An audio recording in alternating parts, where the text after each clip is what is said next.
Kababaihan, kabataan at maliliit na negosyo dapat kasama sa pag-unlad ng Asia-Pacific Region ayon kay Pangulong Marcos.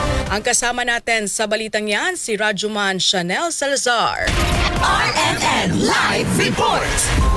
Iginiit ni Pangulong Ferdinand Marcos Jr. sa APEC Economic Leaders Meeting dito sa Gyeongju, South Korea na hindi magiging tunay na inklusibo ang pag-unlad kung may iwanan ang mga kababaihan, kabataan at maliliit na negosyo.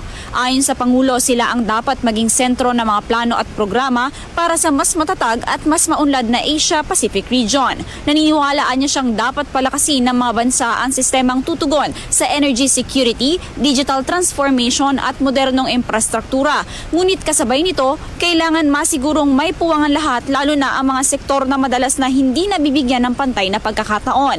Binanggit ng Pangulo na mahalagang mamuhunan sa mga tao, partikular na sa mga kababaihan at kabataan dahil sila ang nagbibigay buhay sa katatagan at ekonomiya. Ipinunto rin niya na kung mapapalakas ang partisipasyon ng mga kababaihan, maaaring tumaas na hanggang $28 trillion ang pandaigdigang GDP. Kailangan din anyang tulungan ang mga micro, small and medium enterprises na maka-access sa puhunan, digital tools at pandaigdigang merkado upang mas mapaunlad ang negosyo at kabuhayan. Kasama mo sa Gyeongju, South Korea, Radyo Mansionol Salazar, Tatak, RMN.